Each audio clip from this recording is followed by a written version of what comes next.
I think we just dove so right into an amazing subject, and I want to just pause and make sure I understand it, make sure those listening get it. One of the kind of primary things you just mentioned is one, by having a parent early on in your life that you trust and feel safe with, Yeah. that will do a number of things. One is it will allow you to build trust in others in the future because you have that model. The second point we discussed is, as a parent, it is okay to fully embody that source of trust for your child without worrying about maybe coddling or overindulging them, because that will give them the ability to self-regulate in the future.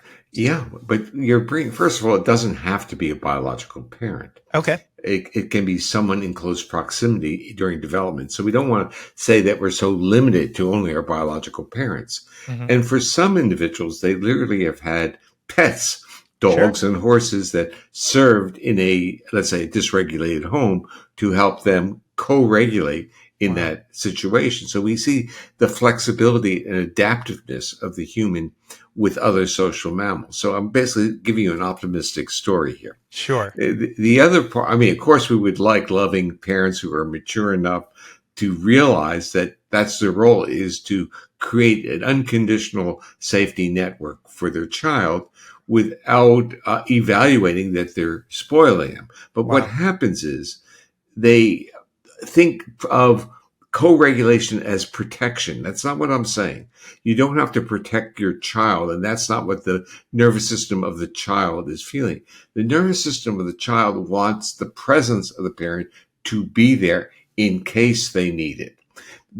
We are naturally curious people. You're a curious guy. That's what this whole podcast is about. Yeah. So the creativity, the curiosity, the expansiveness of thinking is wired into you, and it's wired into, that's what it is to be a human.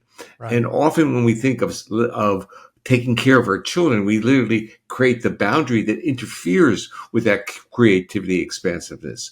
And I'm saying the co-regulation is more that I'm present with my child, I'm there for them, I'm not stepping between them and this ability to experience the world. Of course, you're going to have to at many times, Yeah. but understand your goal is not to keep them away from the world.